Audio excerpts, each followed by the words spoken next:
Look at this place. Look at it. Just from first glance alone, this place just looks phenomenal. In the original game, it had like a much dark and gloomier feel to it. Like it was all just black with like a really, really dark green, and there is quite a bit of dark green here, but it's mixed in with blues, and it almost makes like seems like the swamp is glowing. And also in the original game, this seemed like a really barren landscape. Like there was just a whole bunch of swamp water as far as the eye can see with nothing. But here there's like stumps and trees and little buildings and watchtowers and stuff. Makes the place feel so much more alive. Like this is one of my favorite level redesigns in the entire trilogy. It just looks so good. Especially compared to how the original looked, because the original just made me feel depressed when I was a kid. Still makes me feel depressed to this day whenever I replay it. And the theme in this level is that these guys use electricity to get what they want. And also you can see that they're like wearing headphones on their head and they're rocking out. And they actually did that in the original too. The original had enemies that wore headphones and like listened to rock music and stuff. So that isn't just a little touch that Toys for Bob did. That's actually something that passed on from the original. So I think that's really cool. And these guys have some of my favorite... This level has some of my favorite dragons in it too. Nasty Nork is turning our swamp into an electrified junk heap. And it used to be so beautiful. I'm sure it was. And yes, just about every dragon in this world talks with a thick Louisiana Creole accent. And I don't know, I love that accent so much. It's really well done in this game too. It seems like they were trying too hard in the original. Like they didn't get a whole lot of like experienced voice actors to recreate that accent, but here it's so well done. It makes me want to listen to CCR, honestly. So our first level here is Terrace Village, which is a pretty big and difficult level, and in my opinion has one of the harder skill points in the game. So let's go. Just right away, look at that big boy with the shock stick. It's shocking that I was able to kill him so quickly. These guys, you gotta charge them really quick or else they'll zap you just like that. Those are kind of difficult to dodge. This is also... This level in particular is a really easy place to miss gems, because look at all this tall grass. It's actually a really good thing that the gem finder is available from the get-go in this game especially, considering it wasn't even a thing in the original first game. At first I was against the concept of having the gem finder available from the start of the game. I felt like that was a really good thing to have as a post-game unlockable.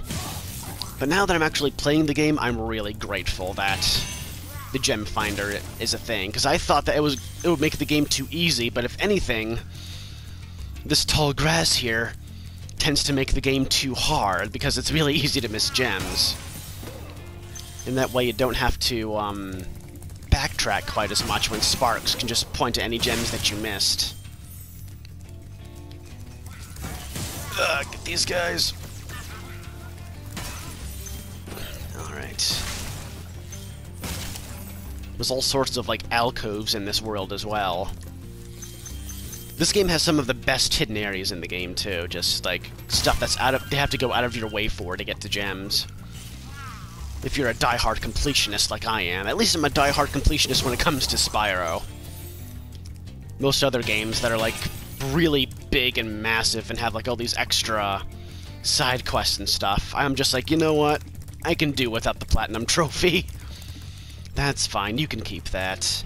I just want to play the game for fun. What do you got for me, my manservant Claude?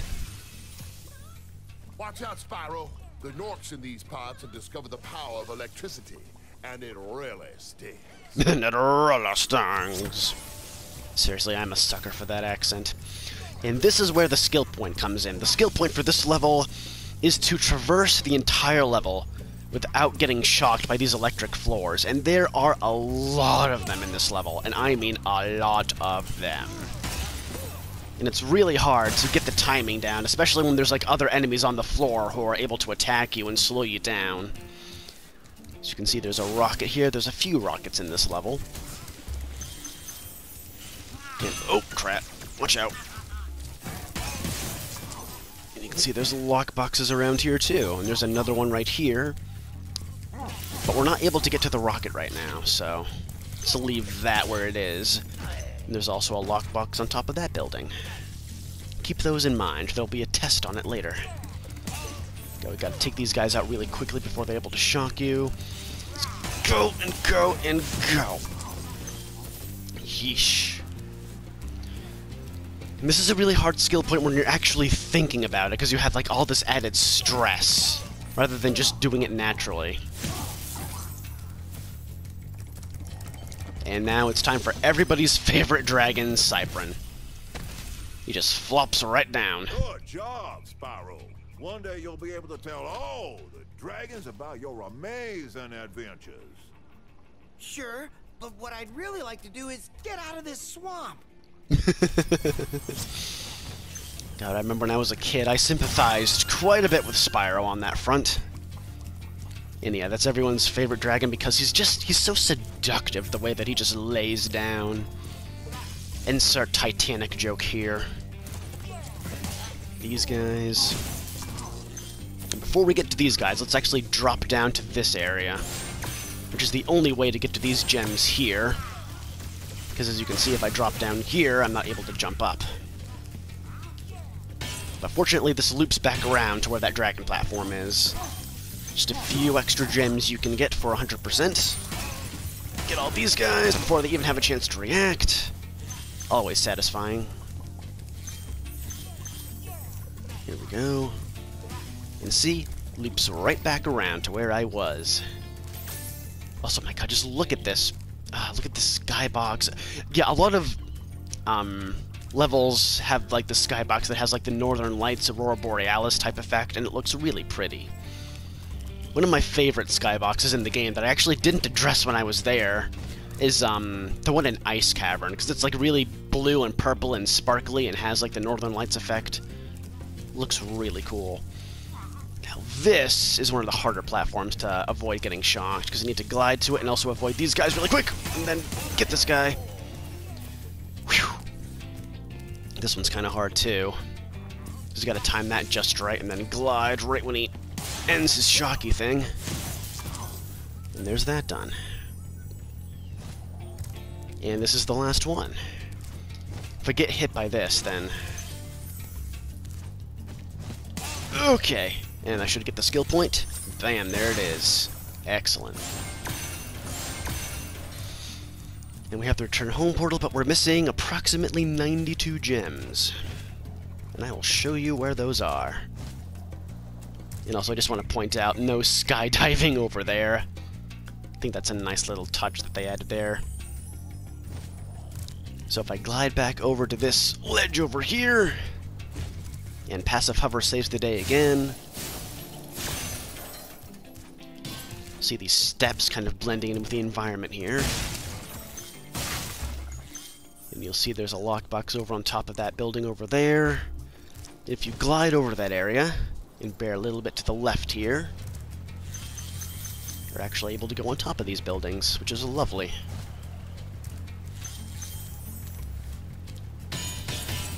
And look at that. A couple rockets just begging to be lit. It's lit, fam. And naturally, you'll want to, glide over to this one first, so you don't have to keep on going around and gliding all over the place. And this should be the last of the gems. Looks like it is. Done. Alright. Let's get out of this swamp! And then we can move on over here. And there's another portal that's, pretty close by to where we are, so we'll be going there pretty soon. Super. Ugh, these warthogs are pretty annoying, because, they have a similar, pattern to, like, the bulls in Town Square, but unlike the bulls, you can't charge these guys. Gotta get, like, right up in their face and flame them. Alright, and while we're right here, let's Misty Bog it up. If there's a Misty Bog, does that mean there's also an ash swamp and a Brock Marsh? That was a terrible joke.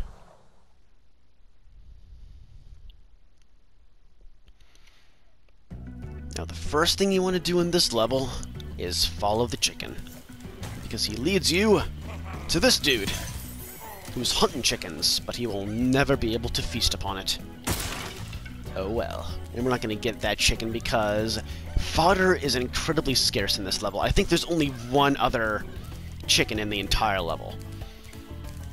This is a really good redesign for this level as well, because in the original the colors were really muted, but here it does look very grayish, but at the same time everything else that's like not too much in the distance is very like vibrantly green, and I like it a lot. And this level has one of the more ruthless kinds of enemies, because these trees here, ugh, they just charge right at you, and they're every bit as terrifying, if not more so than they were in the original, because every time I encountered those guys I had a bit of an anxiety attack, because pretty much the only way that you can attack them is to let them charge at you and then flame them at the last second. However, these frogs over here are actually made a bit easier in this version of the game than they were in the original. Because these frogs had like a crazy fast reaction time, in which you weren't even able to charge them without getting hit. But in this one, you're able to charge them no problem. Which I suppose is fine, but makes the level a little bit easier, but maybe that's what they were going for. Get this hidden life and gems over here. In many ways, the whole game, like the whole trilogy even, does seem a little bit easier. I'm not sure if that was Toys for Bob's intention, or didn't have a lot of time to like oh god, that was close. A whole lot of time to like tweak some of the mechanics that were necessary for like vehicles and minigames and stuff. See, whoa, that was really weird. Like flamed that guy just as he devoured me. So I was like not there for a second, so because I was inside a non-existent enemy. That was weird. Roscoe. Be on the lookout for attack frogs. They are cold-blooded killers. Attack frogs? And this used to be such a nice swamp. Shaking my head. 50 dragons. That's actually how many dragons we need to unlock the next world. We're able to do that right now, but we won't. But yeah, a lot of the mechanics, especially in the sequels, like in the Reignited Trilogy version of Ripto's Rage and Year of the Dragon, has a lot of vehicles that you need to control and other characters that you need to control as well. And, oh god, I love doing this, the whole domino effect. And a lot of the controls forms feel a bit off in this version of the game. I'm not sure if it was because Toys for Bob wanted to make this game feel a bit easier for newcomers, or if they just didn't have a whole lot of time to fine-tune it. I wouldn't be surprised with either one of those possibilities, honestly. So now we just glide across these stumps to this kind of hidden area over here. And we just plow right through these frogs, which is something we were not able to do in the original. And look at that, just one lonesome little frog, just all by himself. So easy to defeat! Oh my god, look at all those enemies. This is what I like to call a gauntlet room. There's only 2 of these kinds of rooms in the whole game. Then the other one actually comes in the next homeworld. Ugh! God, I almost got hit by that lick-a-tongue. And this gauntlet room is actually a lot easier than it was in the original, because like I said before, the frogs are a lot easier to defeat now. But let's see how grateful this dragon is for freeing him. Thanks for releasing me. It seems like I've been trapped in here since I was your age. Oh no. Why, I remember, Gotta go. They do that awkward look so well. Now, I think the voice acting in this game is pretty solid. It's, for the most part, better than it was in the original, because a lot of the voice acting in the original was, like, really corny and honestly not that great of quality. Here, I think they redeemed themselves a little bit, but what Tom Kenny, the voice actor who did Spyro, the way that he read that line, the "oh no" line, just really rubs me the wrong way, because we've established thus far that, Spyro was a bit of an ageist, We just drop down this stump here. He has no time for just old people banter. And the way that the original voice actor for Spyro 1, Carlos Alazraqui, the way that he read that line in reaction to that old dragon there was more of an, oh no. Like, oh god, here we go. If I don't leave soon, then he's never gonna shut up. That sort of thing. But here, the way that Tom Kenny reads the oh no line, it sounds like he's sympathizing with them, which kind of goes against the whole Spyro doesn't like old people running joke, so that doesn't really sit with me all that well. I love this dragon. Nice little weasel snout that he has there, whatever you want to call it. But yeah, that's probably my least favorite read for a line, in the first game anyway. Tom Kenny needed a little bit more direction for that one. I don't know, just little things like that. There aren't really that big of complaints, but it's just something that I wish they had done a little bit differently. It doesn't ruin the game by any means, but I don't know, it just makes it a bit too different from the original. Kind of ruins the tone of that cutscene, honestly, because he sympathizes with him, and then automatically just like, oh, I'm out of here, see ya. It's a bit jarring, honestly, but that's just me. Alright, now let's free this guy over here, who is appropriately named Bubba. Bubba loves trucks. I'll tell you what to do with those creatures. Smash them, Spyro, stamp them out, and squish them and squash them. How about charge them and flame them? We are dragons, after all. Yep, that works too. Sure thing. I like it. Gotta love Bubba. I do like the little thumbs up he gives, but in the original, when Spyro says, just charge them and flame them, Bubba kind of has this look on his face like, you know, that's a good point. I know how I said earlier that the Beastmaker's world has, like, some of the best hidden areas in the game?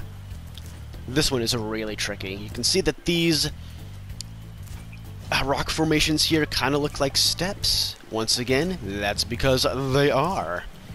And they lead to this area up here. And as you can see, we're still missing a pretty good amount of gems. Make this glide over here to the top of this waterfall. It's a nice stagnant lake. Looks like the kind of place where my dad would go fishing, honestly. And then another domino effect. Oh god. How does that not just please your soul? And for our platforming efforts, we get the rest of the gems in the level. And from here, we should be able to glide all the way back to the return home portal. Look at that. Let's go. Love how as soon as you exit the level, that enemy just dies. In the original, if you return home from Misty Bog, that enemy isn't even there, like, at all. Just something that they probably were planning to do, but they just didn't have time for it. So they just said, you know what, just have that enemy die. Which, honestly, it seems like it would be easier to have the enemy not there at all, but what do I know? I'm not a game developer. This dragon has one of the best lines in the whole game. Spyro, it's great to see you, but I gotta go. I gotta go. I love that read. It's like, I don't got time for you, Spyro. I got dishes to do. Ugh, crazy pig coming around that corner. But yeah, you would think that a dragon with a line like that in the original would have just said, "Thank you for releasing me," but nope. He actually says that in the original as well. As you can see, there's what looks like a bit of a well here, but if you drop down, it's another hidden flight level. And this is the flight level that people seem to dread the most. And with a name like Wild Flight, yeah, it's definitely the hardest flight level in the game. You know how I said earlier that there was a flight level that has like haphazard placement of stuff you need to dispose of? This is it. Because it has two sets of things kind of clustered together, and you'll see what I mean in a second.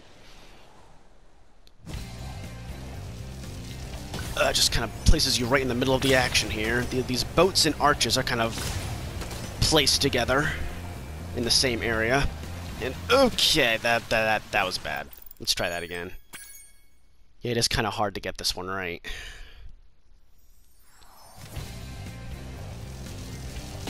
Especially when you need to be so close to the water to get these boats here. It's best to go against the boats, that way you can get them a bit quicker. But the easiest way that I found to get this frick... I've kind of bumped into the boat on that one. The easiest way to finish this level is to, you know how there's like the arches, the boats kind of clustered together in one area?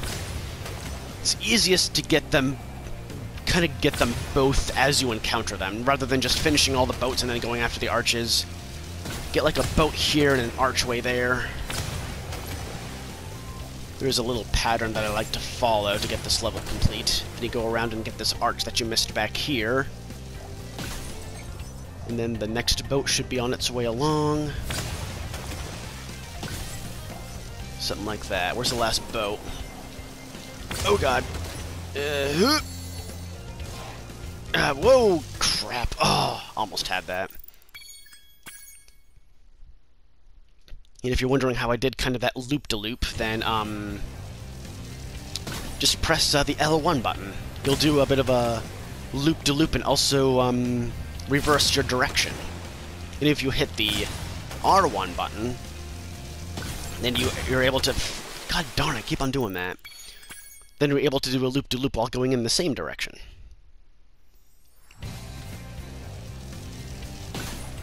God, I usually don't suck this much at this level. Kind of embarrassing.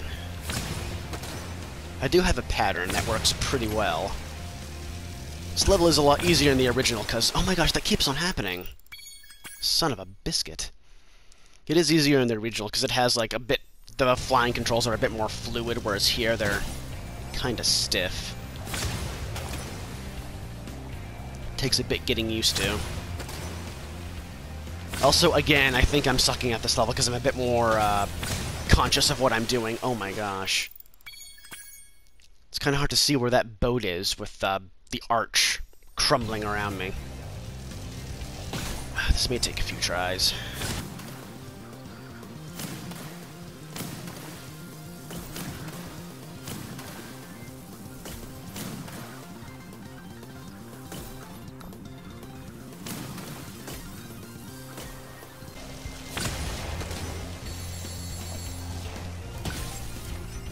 That works.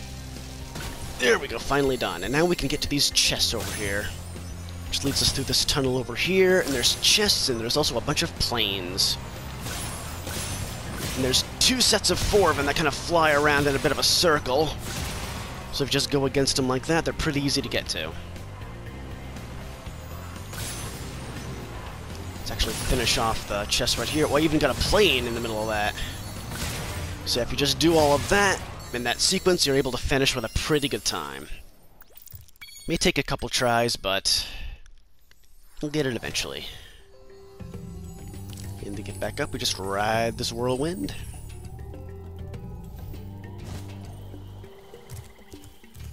And we haven't explored this area next to the big old tree, so let's do that. Oop. God, it's getting a bit hard to see where I'm going because this level is so dark, and right now, it's like mid-afternoon right now, and there's a bit of a glare on my TV.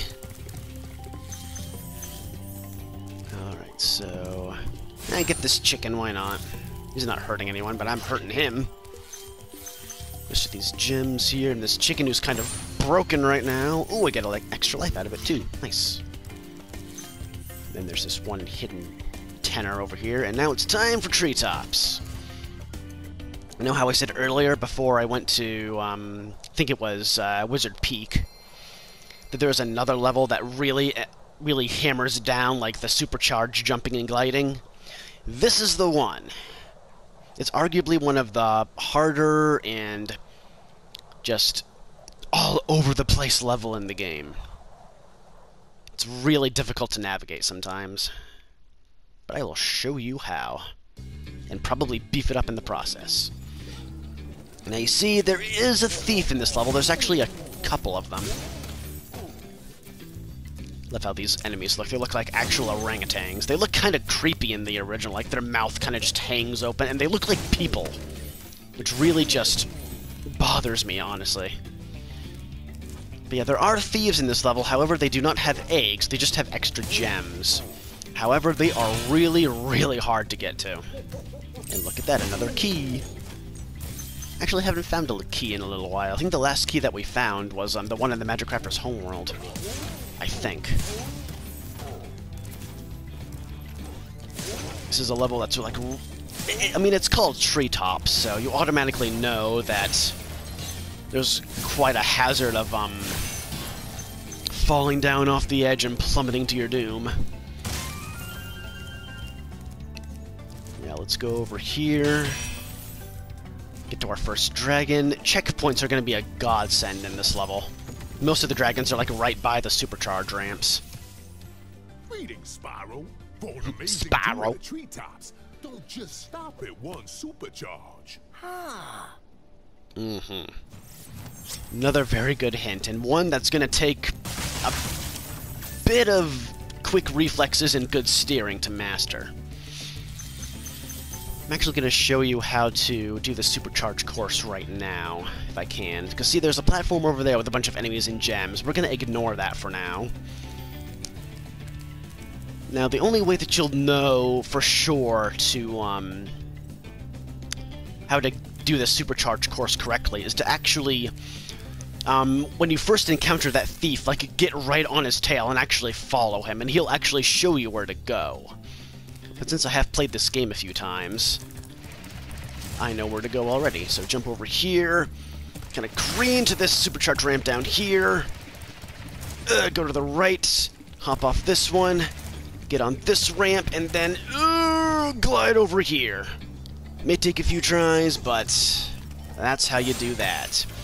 And my recommendation, if you have like tried and died 10 times to get on this platform and you finally get on here, the first thing you want to do is free this dragon, because you will need the checkpoint just in case you fall off. That was quite a ride, Spyro. I love how this guy looks. You learned a lot since you were a young glider. Yeah, well, you could have found an easier spot to get stuck. He just shrugs like, well, what can you do? What are you gonna do? And thankfully this guy doesn't run too awfully fast, so you can just boop, get him right there. And you are rewarded with a whole bunch of gems. Sweet, sweet gems. Yeah, that's one of 2 supercharge courses that are pretty darn tricky in this level. And the other one is going to take a little bit of effort to get to, because we need to do a little bit of backtracking. First, let's get to this platform over here. Boom! Take these guys out. Watch out for the bananas! God, almost fell off there. Oh, banana.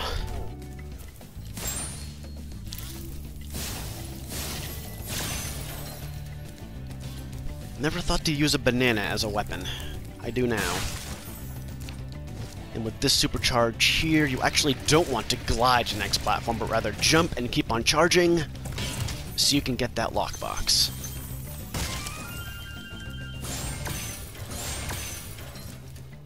This guy's sitting pretty over here. You don't... You can keep on taunting me all you want. It's not gonna work. And here's the return home portal. However, we've only explored about half of this level so far. Let's just clean up the gems here. And ride this whirlwind. Now this is a supercharged ramp that we haven't even been on yet. Because as you can see, there's gems and enemies right around this corner here. But we're not going to go down there. Instead, we're going to glide over to this ramp here. And this has a handy-dandy little whirlwind that leads us right back to the start of the level. And if you remember, there was a split pathway right here. I jumped through that window at first, but now let's go down this way. Take care of these guys, and oh, he's sleeping. I like how they have little Z's coming out of their heads now. And you'll see there's another thief. Take care of him later after we get this lockbox. Awesome. And there's another dragon here, which can only mean there's another supercharged ramp right next to him. Isaac. Pretty fitting. Isaac Newton, gravity. Spyro, if you jump at the end of a supercharged ramp, you can really go far. I'm all over it. Yeah, you better be. This one can be a bit tricky as well. Remember that ramp that we went on to get to that whirlwind? There it is right there, and we got to supercharge all the way around it. Bit of a tight corner here, oh god. And then we go down this ramp, and that gives us a bit of an extra lift. And here we are. Right above where the return home portal is. Might want to just walk around here. Okay, maybe I do need to charge just a little bit. But there he is. And I accidentally clicked the right stick, which brings me into first-person view. And there's more gems there. Excellent. So now let's actually, Actually, you know what? I have plenty of lives. I'm just gonna die, so I can go right back to that dragon that I was at before. That way I don't have to backtrack quite as much. I'm just transported back to where I was. See, look at that. And now we can finish the level. And keep on charging again, because there's a lockbox. This is one of the most confusing levels of the game, definitely. Especially for, those who aren't experienced with it. But if you know what you're doing, this level can be completed in a pretty short amount of time. And also if you're good at supercharging and jumping. And there we go, 500 gems and all of the dragons, and we are good to go. I already defeated you. You have no right to taunt me. How dare you? Alright, so now we have this little area over here that we get to explore. And there's the boss up there, which is the only level in the Beastmaker's world that we haven't visited yet. Metalhead. Pretty fitting, considering that, most of the enemies in this game have, like, this running gag that they listen to rock music on their headphones and rock out. I'm actually a bit of a metalhead myself. What's everyone's favorite metal band? I know I'm probably not going to get many views for these videos, but for anyone watching this video, I want to know, if you're into metal or hard rock, what's your favorite metal band? Mine, I'm not sure if they would really qualify as metal, but a lot of you know that my favorite band of all time is Dream Theater. And they're not, like, terribly metal. They do have, like, metal roots, but lately they've been playing a lot of just straightforward progressive rock. But I love Dream Theater to bits. They're awesome. We can get to this portal from where we are, but we still have some gems to clean up. For more of a straightforward metal band, I'd say my favorite would be Opeth. Which, again, lately they've been playing mostly progressive rock in a lot of their more recent albums, but back in the day, like especially like in the 90s and early 2000s, they were, oh my gosh, they were abrasive as hell. Whole lots of growling and like really complex and speedy riffs. They're freaking awesome. They're from Sweden, so you know they're hardcore. Scandinavia tends to have like a lot of hardcore black metal bands. But you'll actually see in a second that Metalhead just doesn't refer to the kind of music that he listens to. Let's find out what he's all about. Alright, check this out. Pretty big fortress, wouldn't you say? Looks like it's harnessing a whole lot of electricity, which is kind of the theme of the level here. These guys kind of, like, plow enemies towards you. Pretty threatening. You'll see there's, like, slight redesigns of the enemies that we just saw in treetops. These guys, these big guys that are, like, resting on the big old muscly arms, look pretty much the same. But the smaller enemies now have metal shields now, which makes them a bit harder to get to. And this level has one of my favorite both level redesigns and character redesigns in the entire trilogy. You can see here that this, you know, it looks good, has like kind of a greenish, purplish glow to it, and it does look really good, but you'll see why this is one of my favorites a bit later in the level.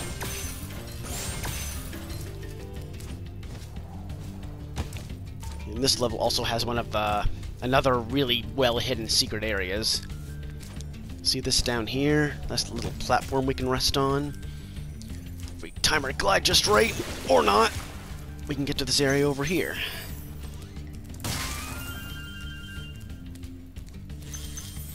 A few more hidden gems. Hop our way up the stairs, and guess what we find? Another key! All these keys, and yet none of them are the key to unlocking my heart. Let's get the rest of these gems over here, and then just climb a couple of these stairs so we can get back to this side. And ride this whirlwind back up. Oh! Ho, ho, ho, ho, ho, ho. And then we can see that we're high enough to make this pretty tricky glide over here. And get a life for our troubles. Carefully, these guys. You always want to keep an eye on them, because you never quite know when an enemy is going to come plowing your way. Big boom. Happy 4th of July.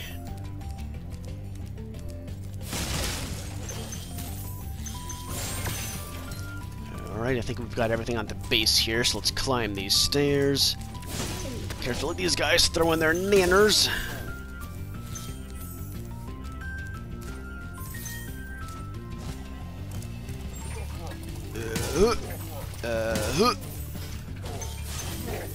These guys, kind of hard to dodge because they're like right next to each other. Whole bunch of chests. All right, 1 and 3, or 3 and 1, whatever. All right, and there's a dragon coming up, which can only mean that we are getting closer to the boss. Metalhead is all charged up to meet you. Attacking the power pole should disrupt his power supply. Kill. And now you're about to see why this is one of my favorite levels in the game. Look at this. Look at how vibrant and colorful and just how intimidating he looks, too. He looks so cool. This kind of reminds me of the Ratchet & Clank remaster that came out for the PS4. And a lot of my my regular viewers should know by now that I'm not the biggest fan of the Ratchet & Clank remaster. I mean, it looks fine, like a lot of the graphics look really cool. Makes it look kind of like a CG movie, which makes sense since it had a movie tie-in as well. This just looks so freaking cool.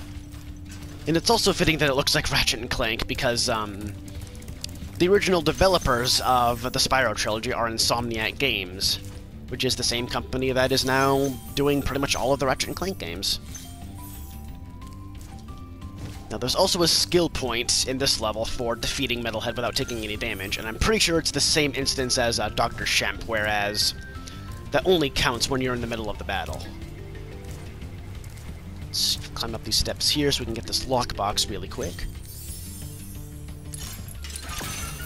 And as you've probably figured out by now, the only way to defeat Metalhead is to make sure that all of the poles of electricity that, like, he's harnessing his power from, just destroy all of them. You can only destroy them when they're green, because if they're red, and you try charging them, then you'll get damaged. So I want to get them all pretty quickly. Oh god! And sometimes he destroys them for you, either from his, like, electricity attacks or by throwing enemies. But bam, there's that done. And a skill point got. Excellent. There's one thing that, yeah. In the original, every time you threw an enemy at you, and you just kind of dodged it, and they like crashed into a wall, then the gems would automatically gravitate towards you. But in this one, you have to go back and get the gems yourself, which is a little bit annoying and makes it a little bit easier to miss gems in this level, which I probably did miss a couple gems because I wasn't paying attention in the other arena. But we glide up here, we got a whole bunch of more gems, including the gems of the fallen enemies that Metalhead didn't get a chance to throw at us. I don't know, we might actually have all the gems. I think we do, actually. Maybe not. I think there's only like 5 gems over here. This glide is kind of hard to make. Oh, God. It's even harder to make in the original because you don't have that passive hover move. But yeah, I think there's only 5 gems over here, which means we're missing 5 somewhere. Oh my gosh, passive hover. Actually do something, would you? It tends to happen automatically on glides that you like just barely make. There we go. But yeah, so we're missing 5 somewhere. So sparks, lead the way. Actually pretty impressed that I think this is the only the second time that I've had to use the gem finder. The only other time I had to use it was in the Artisan's Homeworld. Oh gosh, we have to go a bit out of our way to get to this one, don't we? Darn it. Maybe it's in this room. Ah, there it is over there. I can see it. I didn't have to go back too far. And there's that done, which means we can get out of here, and Beastmakers is totally done. Feels good. Making good progress here. Alright, so now that... I would say this is probably my least favorite homeworld in the original game, but I really like what they did with it here. This redesign just looks so good. But now that we're done with my least favorite world in the game, let's go to my favorite world. Oh, I feel much better now that so many dragons have been rescued. That's great, man. Happy to help. Jump in the balloon, and I'll show you the Dreamweaver's world.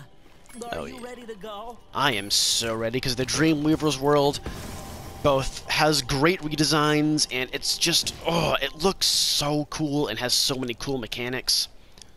I'm really excited to play this one.